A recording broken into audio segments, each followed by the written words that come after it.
আল্লাহ পাকের নবী জনাবে রাসূলুল্লাহ সাল্লাল্লাহু আলাইহি ওয়াসাল্লামকে বললেন, তোমার রবের পরিচয় দাও। তুমি যে এক আল্লাহর পরিচয় দিচ্ছ, আল্লাহর নাম বলতেছ, লা ইলাহা ইল্লাল্লাহর দাওয়াত দিচ্ছ, ওই আল্লাহর পরিচয় দাও। ওই আল্লাহর ছেলে কজন, মেয়ে কজন? নাউজুবিল্লাহ কয় না। আল্লাহর ছেলে কয়জন, মেয়ে কয়জন? প্রশ্ন করার পর আল্লাহ এই সূরাটা নাযিল করছেন। সুবহানাল্লাহ। আমার বাবাজিদেরকে বলবো, ছেলে হওয়া মেয়ে হওয়া এটা আমাদের জন্য গুণের বিষয়, আমাদের জন্য সৌভাগ্যের বিষয়, কিন্তু আল্লাহর জন্য ছেলে মেয়ে হওয়া এটা দোষ। ছেলে মেয়ে আমাদের জন্য গুণ। কেমনে এক্সাম্পল দিলে বুঝবেন? একজন মানুষ বিবাহ করছে, 4-5 বছর হয়ে গেছে, কোনো সন্তানাদি হয় না, ছেলেও হয় না, মেয়েও হয় না। এবার বাড়ির ভিতরে বিভিন্ন রঙের গুঞ্জন, বিভিন্ন প্রকারের শব্দ শোনা যাবে কি যাবে না? হয়তো বলবে ছেলের দোষ, না হয় বলবে মেয়ের দোষ। বলবে কি বলবে না? তাহলে বোঝা গেছে, আর যদি ছেলে মেয়ে হয়, দাদা খুশি, বাবা খুশি, নানা খুশি, আত্মীয় স্বজন সবাই খুশি। ছেলে মেয়ে হওয়া এটা আমরা মানব জাতি হিসেবে আমাদের একটা গুণ। আর আল্লাহর ব্যাপার আইসা যখন নাসারারা বললেন, ওয়াকালাতিন নাসারা ঈসা মাসীহ ইবনুল্লাহ, যখন নাসারারা বলল যে ঈসা মাসীহ আল্লাহর ছেলে, নাউজুবিল্লাহ কর, ঈসা মাসীহ আল্লাহর ছেলে। আবার কেউ বলল আল মালাইকাতু বানাতুল্লাহ, ফেরেশতারা হলো আল্লাহর মেয়ে। জোরে বলেন না নাউজুবিল্লাহ। আল্লাহর ছেলেও নাই, মেয়েও নাই। এই কথাটা প্রমাণ করার জন্য এই সূরাটা নাযিল হয়েছে। আমার বাবাজিদেরকে বলবো, পর্দালে মায়েরা একটু ভালো করে শোনার চেষ্টা করবেন।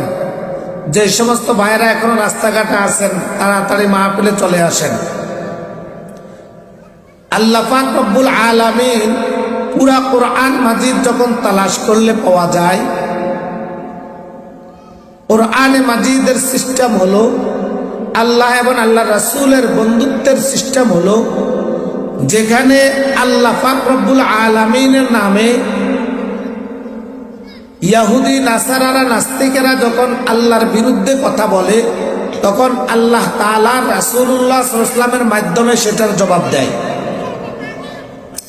আর যেখানে আল্লাহ এবং আল্লাহর রাসূলের ব্যাপারে কথা বলে, রাসূলুল্লাহ সাল্লাল্লাহু আলাইহি ওয়াসাল্লাম সম্পর্কে যেখানে বিভিন্ন প্রকারের প্রশ্ন উত্থাপন হয়, সেখানে আল্লাহ তাআলা নিজেই জবাব দেয়। সুবহানাল্লাহ। এক্সাম্পল, আমার পাশেই, ডান পাশে আমার হযরত অত্র মসজিদের খতিব সাহেব হুজুর আছেন, আমার ওস্তাদ সমতুল্য। কোরআনে মাজিদের একটা সূরা আছে, সূরার নাম হলো সূরাতুদ দোহা। এই সূরার শানে নজুলের মধ্যে এসেছে আল্লাহ পাকের নবী জনাবে রাসূলুল্লাহ সাল্লাল্লাহু আলাইহি ওয়াসাল্লামের চাচী আবু সুফিয়ান ইবনুল হারবের স্ত্রী, নাম হলো উম্মে জামিল। কি নাম? উম্মে জামিল। এই মহিলাটা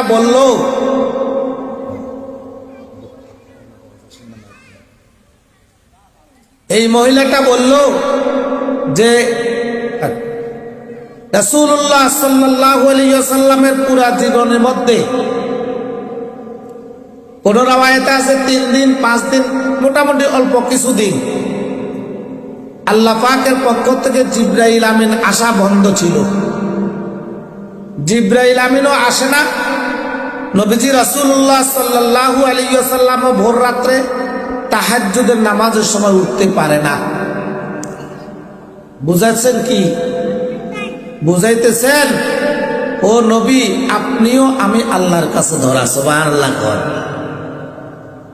পৃথিবীর সমস্ত মানুষ একজনের কাছে ধরা, তিনি কে? আরে তো জোরে বলেন, তিনি কে? আল্লাহ। কাহারও কাছে ধরা নয়। নবীজি রাসূলুল্লাহ সাল্লাল্লাহু আলাইহি ওয়াসাল্লামের কাছে জিবরাইল আমিন কিছুদিন আসা বন্ধ ছিল।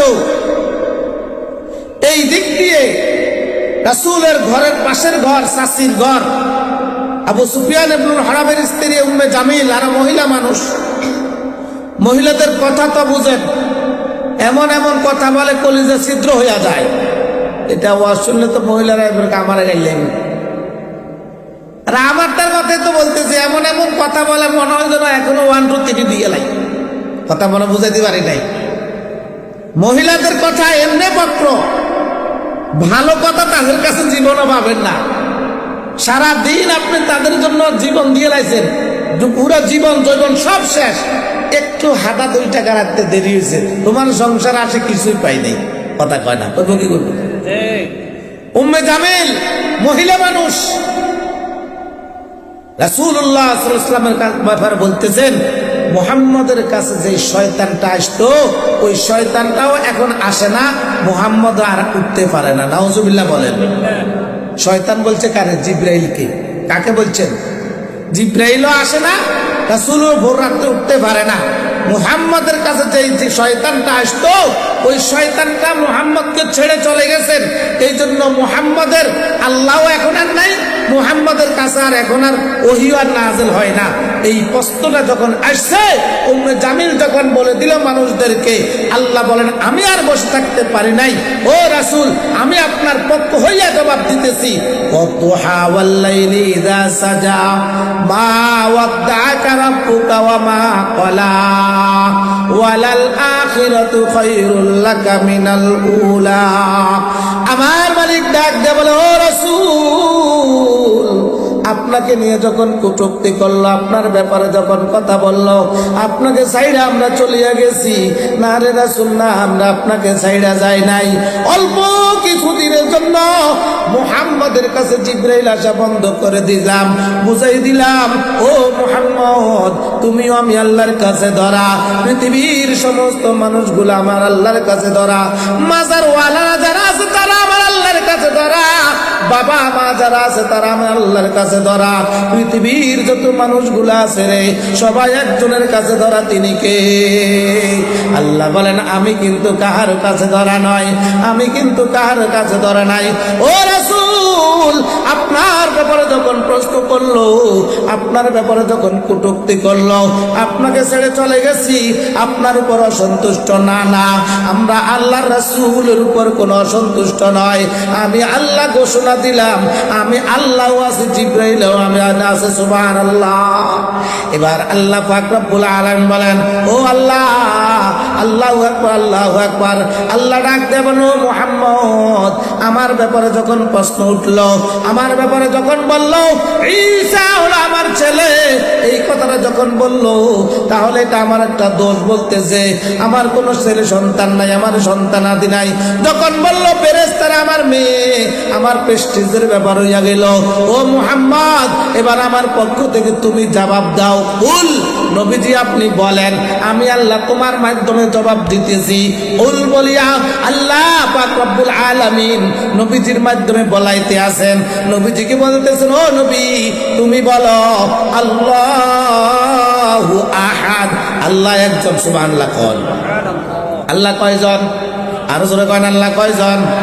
আর একটু জোরে বলেন আল্লাহ কয়জন? আল্লাহু আহাদ। ও নবী পৃথিবীর মানুষগুলাকে জানাইয়া দেন, কিয়ামত পর্যন্ত যত মানুষ আগমন করবে রে সমস্ত মানুষগুলাকে জানাইয়া দিও আমি আল্লাহ একজন, আমি আল্লাহ একজন। আর পৃথিবীর মধ্যে কোনো আল্লাহ নাই, কোনো ইলাহ নাই, কোনো আল্লাহ বলতে কিছুই নাই, একজন আল্লাহ আছেন। তিনি কে? আল্লাহ পাক রব্বুল আলামিন ডাক দিয়ে বলে, বান্দারে শোনো, এই আয়াতের তাফসীর আরেকটা আয়াত দিয়ে আল্লাহ ডাক দিয়ে বলতেছেন, লাউ কানা ফীহিমা আলিহাতুন ইল্লাল্লাহু লাফাসাদাতা। আমার আল্লাহ ডাক দিয়ে বলে, বান্দা বান্দিরে শোনো, এই পৃথিবীর মধ্যে আমি আল্লাহ ছাড়া যদি আরো 2-1 খোদা হইতো, আমি আল্লাহ ছাড়া আরো যদি 1 খোদা হইতো, 2 জন হইয়া যাইতো। 2 জন যদি খোদা হইতো, এই জমিন আর জমিনের জায়গা থাকতো না। লাফাসাদাতা, লাফাসাদাতা, পুরা জমিন ধ্বংস হইয়া যাইতো, পুরা জমিন ধ্বংস হইয়া যাইতো। কথা বলেন ঠিক না বেঠিক? আল্লাহর আশিক ডাক দেয়া বলেন, আগার দো খোদা হোতে সংসারে মে, अगर दो खुदा हो ते संसार में तो दोनों भला हो ते संसार में खतरनाक होता से माजे का रंग हुआ करते हर रोज से दोनों में जंग इदारे के कहता मेरे बात सुनो उदारे के कहता मिया चुप रहो এই পৃথিবীর মধ্যে যদি আল্লাহ যদি দুইজন হইতো এক আল্লাহ ডাক দিয়ে বলতো আল্লাহু আকবার ওমর মিয়া জামে মসজিদের পাশে আমি আল্লাহর কোরআন তেলাওয়াত হবে আমি আল্লাহর রাসূলের কোরআন তেলাওয়াত থেকে হাদিস থেকে আলোচনা শুনবে মানুষগুলা এখানে বৃষ্টি দেওয়া যাবে না আরেকজন বলবে না না এই ওমর মিয়া জামে মসজিদের পাশে তো মাইকের আওয়াজও শুনে এমন কিছু নাফরমান মানুষ তো এখনো আছে ওই যে রাস্তার পাশে বইসা বইসা ওই যে চায়ের দোকানে বইসা বইসা টেলিভিশনের মধ্যে গুনার কাজের মধ্যে লিপ্ত আছে ওই যে আল্লাহু আকবার কলার বরে বিছাইয়া আল্লাহর কিছু নাফরমান বান্দা এই মুহূর্তে এখনো আছে মাইকের আওয়াজটাও তার কানের মধ্যে যায় কিন্তু আল্লাহু আকবার সুপারি বাগানের মধ্যে বইসা মুনাজার মতের মধ্যে লিপ্ত আছে এমন কিছু মানুষ আছে না নাই মাইকের আওয়াজ শোনা যায় চায়ের দোকানে বইসা টেলিভিশনের মধ্যে ছবি দেখতে আছে গুনার কাজের মধ্যে লিপ্ত হইতে আছে মোবাইলের মধ্যে বইসা বইসা ফেসবুকের মধ্যে আছে আল্লাহর কোরআন তেলাওয়াত হচ্ছে আল্লাহর কোরআন থেকে আলোচনা হইতে আছে এই নাফরমান মাহফিলে আসতে পারে নাই ওই খোদা ডাক দিয়ে বলবে আমার আল্লাহ আল্লাহু আকবার বলবে নাফরমান যেহেতু এই জায়গার মধ্যে আছে বৃষ্টি দিয়া দাও একজন বলবে না বৃষ্টি দিব না আরেকজন বলবে বৃষ্টি দাও দুজনে ঝগড়া লাগবে কি লাগবে না কথা কনা লাগবে কি লাগবে না বাংলাদেশের সরকার এখন কে কত কয় না বাংলাদেশের এখন সরকারকে যদি সরকার একজন না হয় দুইজন হইতো কি অবস্থা হইতো কত হয় না সরকার যদি দুইজন হইতো আজকে হাতির জানাজার মধ্যে ডক্টর ইনুজো দাঁড়াইছে ওতে যদি আইতো কোন দিয়ে খাড়া দাঁড়াইতো কোন জায়গা দিয়ে দাঁড়াইতো যারা মিডিয়া আছে এরা এই খোদারে ধরতো না ওই খোদারে ধরতো এই সরকার ধরবো না ওই সরকারে ধরবে কোন সরকার কিভাবে আসবে বেজার লাগতো কি লাগতো না ধরে বলেন না এ বাবা ভালো করিয়া বুঝো বিচারক যখন বিচার বসবে এক সরকার বলবো খবরদার টিকা আমার লোকের ছাড়ি দাও আরেক সরকার বলবে তাড়াতাড়ি ফাঁসি দাও কথা কয় না কথা কয় না আল্লাহ বললাম কানা ফিহিমা আলিয়াতুন ইল্লাল্লাহু লাফাসাদাতা এই জমিনের মধ্যে যদি আমি এক খোদা না হইয়া যদি দুই তিন খোদা হইতো রে বাবা পৃথিবীর জায়গায় থাকতো না পুরা পৃথিবী ধ্বংস হয়ে যাইতো আমি বাবাজিদেরকে একটা প্রশ্ন করতে যাই পৃথিবী কি ধ্বংস হয়েছে না ঠিক আছে ধরে কয় না ঠিক আছে নি